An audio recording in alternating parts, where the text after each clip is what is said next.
Сиңа сәлем. Татар кызымында микрофонны жимереп ташларга бик тә тели. Мин телем хайп, мин телем вайп, мин телем миллион лайк. Мин телем бу бас белән сине бер мезгелдә аяктан йөгәргә. Кара миңа, мин ышан буен кебексенең баш очыннан. Яшыннан, сәхнәгә менгәндә минем тер күшәткән. Бер караштан, кызлар йомшак һәм бик уялшан. Тик ишемнән мин һәр вакыт кычкырам.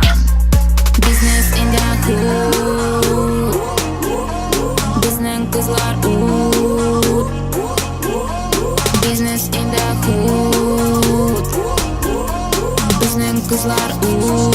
Безнең кызлар ut. Алтын, алтын, алтын, алтын. Мин алтын, алтын, алтын, алтын. Мин алтын, алтын, алтын, алтын. Мин алтын, алтын.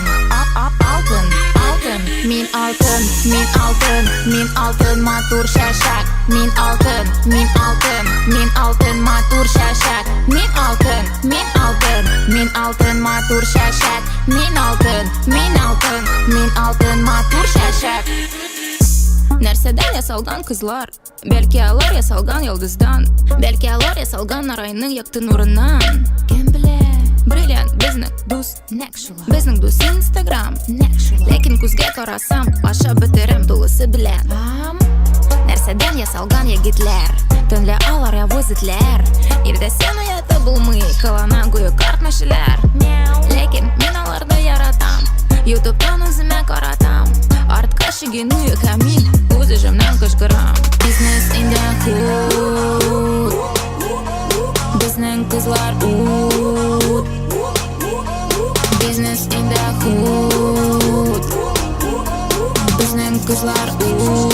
Безнең кызлар ut.